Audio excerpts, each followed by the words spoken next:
Well, it's great to see you guys. It's been a week or so. We are really excited tonight about the selection, about the seeding. It's been a long week for us. It's been a great week for us because we've been able to sort of shut down a little bit mentally and physically and, rest up. But we have practiced, but it's been kind of a weird week just because, we've been really prepping for no one. I thought today our energy level had picked up just because of tonight, knowing that, come tomorrow, we at least have an idea of potential teams that we may be playing, and so we're once again grateful. It's there's only 68 teams that get selected year in and year out, and to be selected first, but also to get that number one seed, which has never happened in this program, is both thrilling, but we're very humbled by it and just grateful for the opportunity that's ahead of us. Questions for Coach? I guess, Terry, how did you tailor maybe the last week or so in terms of balancing wanting some rest and, Sure. and sort of, refocusing with, I imagine, maybe just working on yourselves without an opponent to prepare for? Well, there were certainly some things that, we needed to, we identified going into this week's practice that we had to talk about, and we had to rep, and we had to prep for, and just really improve. And that's coming off of the Iowa, and certainly even in the Big Ten, things that going down the road here that we expect we'll see. And so it was a great week for us to work on things, certainly us, both offensively and defensively, get some rest. They weren't near as long in duration. I tried to make it short and intense. And so that's sort of how we approached it all week. But I'm not going to lie, it was a challenge, I think, for these guys to come in every day and get excited about, just our improvements and what we were asking them to do, but they handled themselves in the right kind of way. And like I said, I thought today they were, really, really good in terms of getting their focus on track. Tyler? Coach, was wondering if you just have any favorite stories about Chloe Moore McNeil, any kind of memories that stick out in your mind about her. If not, just how would you kind of describe her? Oh, Chloe.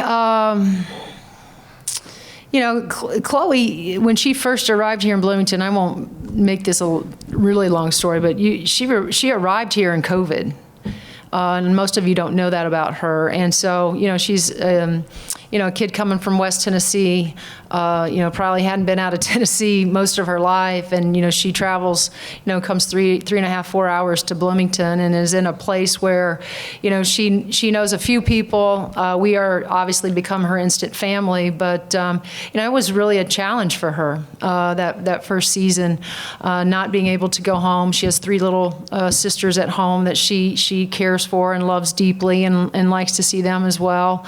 I think one of the things, I don't have as many stories as I just think about her character and some of the things that she's had to endure, losing her mother at a young age, and then, probably some other obstacles, but then, arriving in college and then not being able to go home.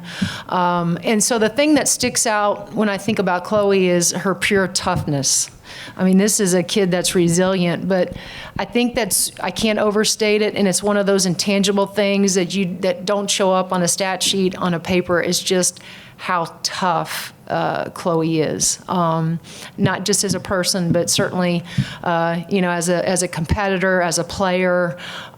We ask her to guard the other teams, as you guys know, best offensive player, and there's a lot of really good ones in this league. And so to be able to show up every night for her team in the way that she has, I think just speaks to who she is as a teammate, as a person. But I think one of her greatest characteristics that she has is her toughness.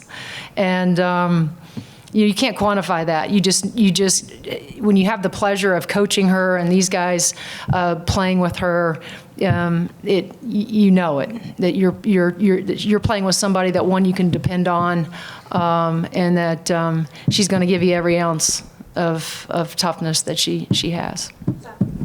For Mac and Grace, just being the number one seed, I guess you guys have spent a lot of time this season near the top of the polls, but I guess just what's the feeling like sitting here on Selection Sunday and seeing Indiana pop up on the top line?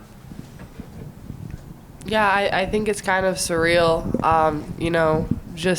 I think it's really cool to see different teams getting those 1 seeds now and just being in those top 5 teams, just because, in years past it's been pretty consistently the same team. So now to see just how much the game has grown and to see all these, different teams, Utah, LSU, up there in the rankings has been really cool to see. Anything you want to add to that? No, I think she hit it on the head. Skip. Grace, you've allowed your play to speak for you largely through the last several years. It seems like you've been more quiet and reserved in the press conferences. But is this the moment right now? Is this moment where you've been revealed as a number 1 seed in the NCAA tournament that you've culminated for over the last few years in helping to build this program? I mean, talk about just the elation right now. Yeah, I mean, we had a pretty good idea that we'd be probably a 1 seed, but I think to actually see it, on the big screen, actually see that number 1 next to our name, I mean, it's something that looking back on it, I never, might not have thought was possible. So, it's really, special, like I say all the time, just to see where we came from when I, first got here. In 2018 to where we are now. It's definitely, one of those moments where it kind of feels surreal. For any of you, is there any advantage in your mind in not just knowing your first weekend venue, but your second weekend venue? And I know you don't want to think too far ahead in terms of you're not going to look past opponents, but just knowing that if you do get through the first weekend, with all certainty where you're going the second weekend. Yeah, I think we're excited. I don't think, and again, nothing against Seattle. That's a long trip, and so I think we're thrilled with, if we can play well enough here in Bloomington in front of our fans, and we can get to that second weekend. I think we're very thrilled with the thought of, where we're being sent. And so I don't know how these guys feel, but I think a great dose of sunshine is, hopefully. In our future, we hope. So. You got a question in the back, John. Oh, Ari's got it, and then a question in the back. Sorry. This is for any of you. How nice is it I did of this research earlier, the lowest combined number, the men had a 2 and the women had a 6 and 83 at 8. The other combined numbers have been almost double digits. So how nice is it, to have a combined number of 5, the men are a 4, you guys are a 1, to have that combined number of having 2 teams that are so strong this year, to have, 2 teams with legit aspirations with you and them. I'm going to pass on that. Math was not my strong suit in high school or in college, so I'm going to pass to Mac or Grace for that. Comment about just the men being in the tournament. Oh, so that would have been way easier to ask. Are we excited about our men? Yeah, no, I mean, it's, this is what Indiana basketball is, right? Our tradition is on both sides with men's and women's basketball, and, to have, our men playing also in the field of 68 is certainly, I know it's the expectation, for Hoosier Nation, for our fans. And so I think everybody should be excited about that, both programs right now are delivering on, what everybody expects us to do year in and year out. And that's, get to the be playing in March. How about that? So we're excited. Question in the back. Terry, I have a calculus problem for you next. No, I'm just kidding. It's like 8-5 what? No, but just see what this program has done. You talked about, the 1 seed and the regular season title, but earlier you talked about there's still more levels that this team can reach. Sure. Does that add excitement for you as a coach, knowing that there's still so much more that this team can build on? Oh, to try no to make that doubt. run? You know, we talk about it all the time. This will never arrive, and our players know this. We go into every practice with a plan of, especially the areas that we know we have to improve on, and there's a lot. We try to really mix up what we do day in and day out. Because we know there's no ceiling really. I mean, we just have, whether it's on the defensive side of the ball, whether it's offensively, how we're going to attack pressure in the future, because that's going to happen down the road. We know that what we're going to do and how we're going to handle ourselves against a great zone team, because now once you get into the field, it's you're playing different opponents. Not that it's ever easy in the big, but you can sure enough a little bit of tendencies when you're inside of conference play. But I've always said this about this group, because of the balance, because of the talent, because of their competitiveness, how businesslike that they approach each game, that the sky's the limit for this group. It really is. They can accomplish whatever they set their minds to. Our job as coaches and our staff, we just try to help them and prepare them as well as we can. But ultimately, we know that the resume that we've put together is because of these guys, the players that compete in between the lines, and they're responsible for the #1 seed. Terry, to Mackenzie's point about how different #1 seeds and some different teams are kind of rising to challenge those powerhouses, how have you seen that develop in the game, the women's game, over the years? And I guess too, what does it say about the development and growth of the game over the years? Well, I think it's great. Let's think back about 2018 when Virginia Tech was here, right? And we played them in the WNIT championship. And so, it's a different team, just like Indiana is a different team that you don't really see, as a #1 seed. I think the parity, I answered this question earlier today. I think it's so great for women's basketball, and I think it's great for fans that are women's basketball fans that, I think have really been waiting, for this moment in time where, and no offense to those other, schools, the Stanfords and the South Carolinas, that, traditionally, and the UConns that are, show up, all terrific programs, and to sustain and be able to do what they have been able to do is unbelievable. But I think it's really great for our game that there are other teams now that are I think that it's changed everything, and I think it's really, I can't tell you how good I think it is for our game as a whole. We have one more question in the room, and then we'll take any Zoom questions if you guys want to go ahead and raise your hand if there's any questions on Zoom. Go ahead in the back. Question for Grace. I drove up from Louisville. I know there's been people that have just been already reaching out. Just what's that excitement like to be able to play in Assembly Hall, where I'm sure family and friends will be able to drive up to see you play? And just for this, I guess, last go-around, what does it mean to you to try to have some special memories?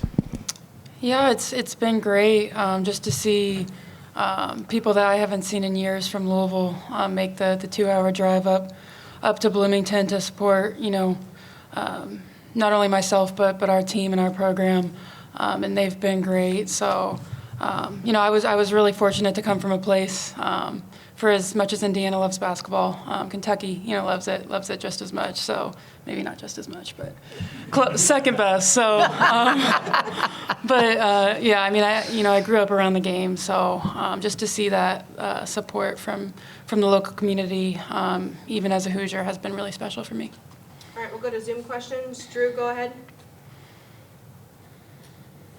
Hey, Coach Drew Bonham with the Portland Press Herald. I was hoping that, I talked to you earlier in the season about Mackenzie's play and just kind of the progression you've seen from her. And it just seems like every time I talk to you, it's, she's gone from an impact player of the team to an impact player of the conference, and now with the Defensive Player of the Year and the All-American status. Just talk about the level that she's reached and the caliber of player that she has become.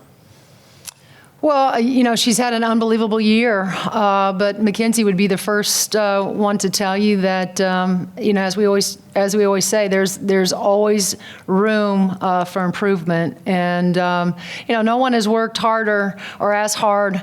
I got Grace Berger here as well, as these two have on their game, and one of the things about being a part of our program is we always talk about you have to do more than what is required, and these two have been so great in just helping us with the culture that we've created here, with this idea that the only way that this is going to work is that if you decide to come in and you do the work on your own with your